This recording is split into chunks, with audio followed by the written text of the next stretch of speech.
This is in Atlantic City, but we begin with South Jersey reporter Brandon Goldner with flooding in North Wildwood. Brandon.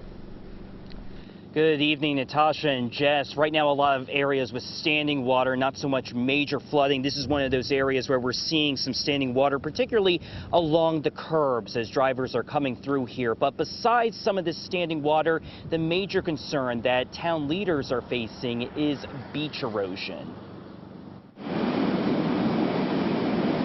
North Wildwood's 3rd Street is a popular gathering spot today as homeowners and tourists watch the waves crash into the barrier wall. You know, it's kind of sad to see all the work that gets done every year rebuilding the beach get washed away with bad storms like this. Joe Serena and his wife drove down from Bucks County to check on their beach home. Put some patio furniture away, trash cans into the garage, secured stuff to make sure that we're all good. One street over from the Serena's house is the 15th Street Dunes.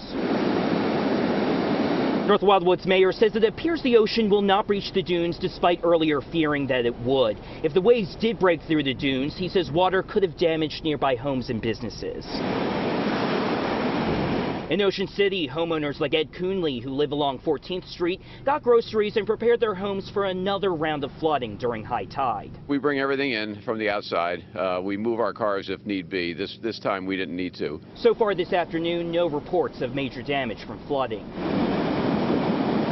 Back on 3rd Street, Serena's looking past the cloudy, gloomy horizon. Wind is just murder down here, so when the wind dies down, it'll be a lot nicer, and looks like good weather is on its way in a couple days, so we should be better down here. And so ultimately, North Wildwood got to avoid a lot of the flooding that we saw here yesterday with several of these intersections flooded, but that's not the case for other Cape May towns. We also heard in Cape May County about the city of Cape May that they're experiencing flooding on several streets, and they actually activated their flood sirens as a result of that.